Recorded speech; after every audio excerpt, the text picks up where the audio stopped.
with our people to commemorate the founding of a new Uganda and a new force through the patriotic sacrifices of FRONASA, NRA, and UPDF. It is therefore an important annual event for UPDF and the nation at large. Earlier on, our celebrations used to take place in the barracks until we became overwhelmed by the big numbers that used to follow us. And then we decided from the 24th anniversary to celebrate outside the barracks in a rotational manner according to regions.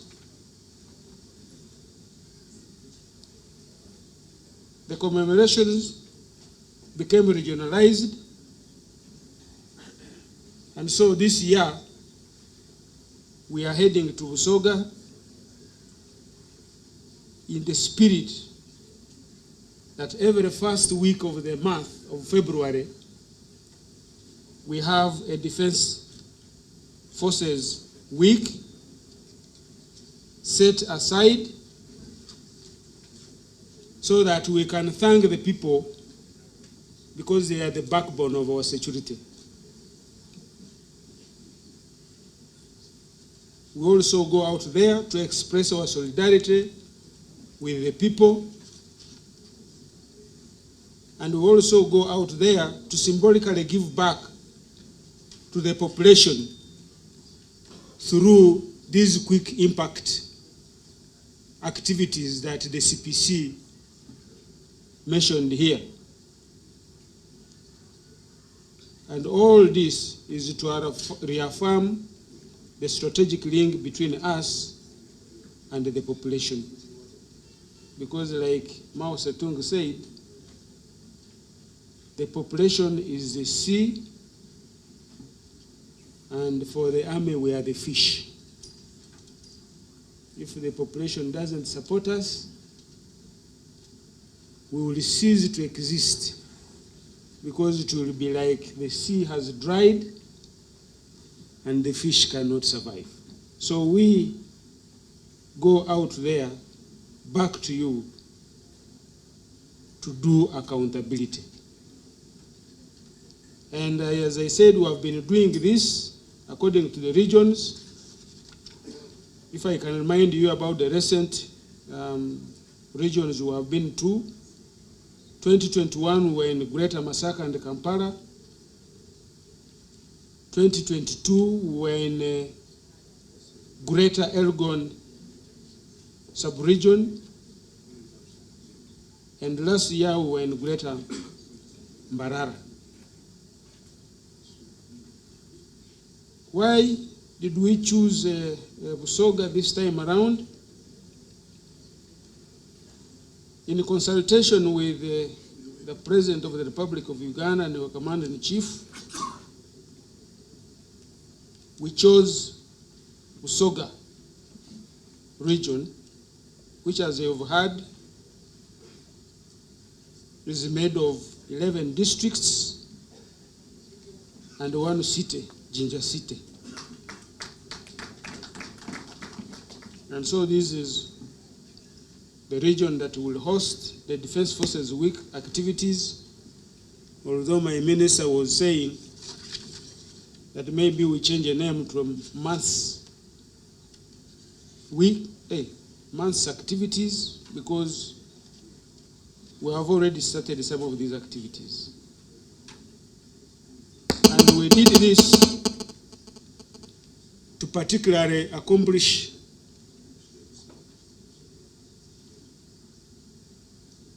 a few things. One is to continue retracing the FRONASA circuit as a continuation of the 2022 Greater Elgon sub-region and the 2023 Greater Mbarara sub-region Katena of celebrations.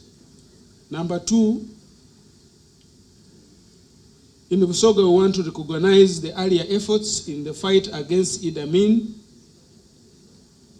on the Mayuge front, where the Deputy Prime Minister comes from. She knows very well the Chiterera Forest Camp, Busesa, Karuba, and Musitanangoma Road Junction, memories of 1972. And this is also consistent with retracing the Fronasa circuit. 3, we commemorate the bloody clobbering that was received by the Lakwena group in that sub-region, bringing an end to her mystic cultic outlaws. Having entered the sub-region from Tororo, where my honorable here comes from, through Burugui on the morning of 16th October 1987, and got infatuated with Magamaga, the Nile Bridge, and Kampala, the enemy met lethal combination of local volunteers of Busoga and our forces. And because of this combined effort between the locals and ourselves, Lakwena never recovered from the pitched battles of Busede, Luka, Namasiga, Ukaseme, and Nabugala Gala. And from the knock out in Namutumba and Kilagala on the Saturday of 24th October 1987. That's why she ran to Kenya. The other reason we are celebrating in Busoga is to enable the UPDF closely conduct civil military activities that may address the underlying factors making this region vulnerable to activities of extremist groups such as ADF, who continue to recruit from the region. The CPC already enumerated the CIMIC activities that we shall be holding in that place, but also we need to know that Busoga region is still the epicenter of ADF recruitment. And so we want to interact with the population to interact with them on this issue. Obviously, you know that Busoga region is also demographically significant and has propensity to continue building on previous political performance to turn a critical mass towards the values of patriotism and also shun the politics of identity and chauvinism. UPDF Starehe Sita activities, therefore, and the quick impact projects could be one way of continuously winning the people's hearts and minds. The event will also illuminate wealth creation efforts such as wetland utilization. I am sure General Kavumai is happy because I've mentioned wealth creation. Parish development model, the Mbuya programs, and general ideological and political work, especially among the youth and women, as you heard the CPC mention. All these activities will be running and guided by the theme celebrating the people's struggle for unity, security, and peace for socio-economic transformation. The people, because like I told you, nothing done outside the interests of Ugandans can endure any test, because they are our strategic partners. Struggle for unity, because united, they say, we stand. And the best way to predict the future is to create it with the population. Aiming at security and peace, because human security is attracted by peace and security, and wealth and economic well-being abhors where there is insecurity. Pesa naogopa sehemu kuna fujo, sehemu kuna utulivu, pesa inatulia pia. And all these ones for socio-economic transformation, because a poverty-stricken population is highly vulnerable to manipulators and predators. In line with the theme, it's worth noting that some areas like Mayuge, where the youthful then President Yoweri Museveni mobilized the people, is where President Museveni mobilized the people to resist fascism. The efforts and sacrifices of the people to liberate Uganda were also notable in places such as Cheterera Forest Camp, Busesa, and Kaluba, which stand out as a reminder of the people's struggle. CPC has already mentioned how we will go about these activities, guided by that theme, which highlights very strong linkage between today's successes and the past sacrifices of the leaders. Like you had the Prime Minister Emeritus mentioning, Right Honorable Kivejinja, and others whose values and traditions we all need to emulate. This is vital in order to sustain the current focus and effort towards the total liberation of Ugandans from peasantry to a socially and economically transformed society. Our Defense Forces Week activities have already been mentioned by the Chief Political Commissar, and I don't need to repeat them. But we think that these will give us shared awareness between the population and ourselves to focus all our efforts and activities to core principle that the army must be pro-people and disciplined, the very principle that made Fronasa fighters, freedom fighters, and later on NR and the UPDF to succeed. This way, the people became our strategic partners, have continued to be, and they will remain so. We therefore want to salute all those who have paid the ultimate price for the cause and the freedom we now enjoy.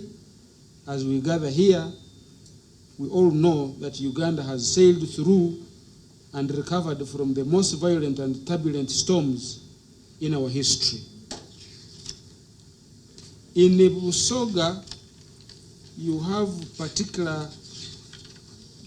we need to particularly remember the late James Mbigiti,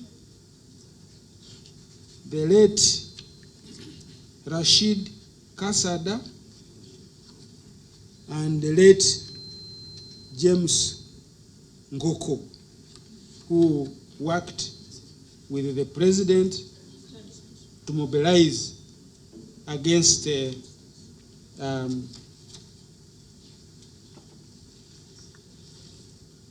fascism at that time. We therefore want to salute those people because they sacrificed and died for the right cause.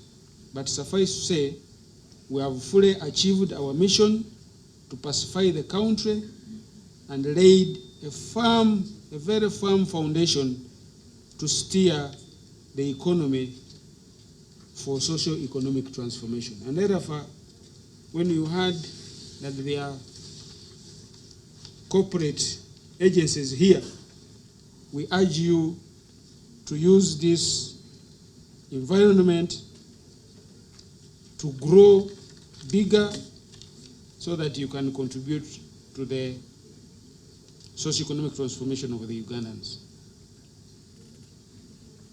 Honorable Prime Minister, ladies and gentlemen, in general terms, the security of the person, property, and borders have been fully restored, and the UPDF continues now to plan more for operations other than war to ensure not just physical security, but also total human security. There are some things we cannot fire with the bullets, like the locusts, like environmental degradation, like food security. We can't fire at hunger. And that's why we are now engaged in tree planting so that we can avert environmental insecurity. We are now engaged in growing food. I think now this, the Honorable Minister will probably now mention it more than me.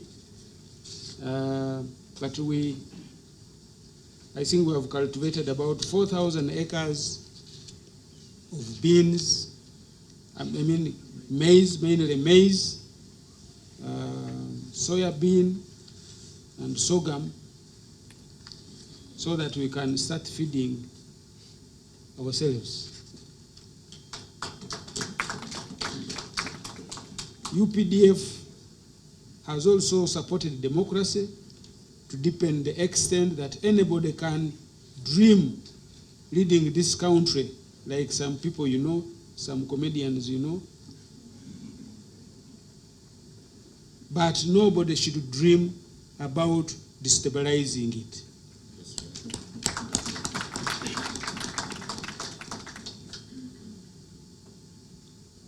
UPDF, because now we have an unmatched record of performance that is guided by a clear vision and leadership of securing the future of this country. Therefore, to accelerate Uganda's socio-economic transformation, I want to assure Ugandans that the UPDF remains steadfast in contributing to Uganda's journey to modernity while contributing to regional stability, because we cannot be an enclave of peace when we are surrounded by a sea of insecurity or instability. So, honorable members of parliament who are here, and you keep on asking questions, what are you doing in Congo? What are you doing when we go to Somalia? No, it's because even if we are very secure here and we are surrounded by insecurity, this one will not last. So we must take the war to them before they bring it here. So, Honorable Chair, when the PS brings the, what do you call it? Budget what? Framework paper. Please, don't throw it through the window. It's because of these obligations that nobody else can do except us. And for us to do them, we require to feel facilitated. Lastly, Honorable, Right Honorable Prime Minister and our Chief Guest, allow me to thank our President and our Commander-in-Chief for his founding father's role, stewardship, and building a credible and formidable force from scratch. I also want to thank the people of Uganda for the continued support they have untiringly rendered to the UPDF throughout its various stages of development. And obviously, we also thank ourselves for having a revolutionary spirit of achieving with little where others had failed. If we don't thank us, we shall thank ourselves, like the the lizard that fell from an iroko tree. Because it fell from about 150 feet, and it looked around, there was nobody to thank it, so it thanked itself. That's why you see it nodding all the time. That is the reason. If there is nobody to thank ourselves, then we thank ourselves. Honorable, Right Honorable Prime Minister, I wish you a happy 43rd anniversary celebrations of Tarehe Sita, and I want to invite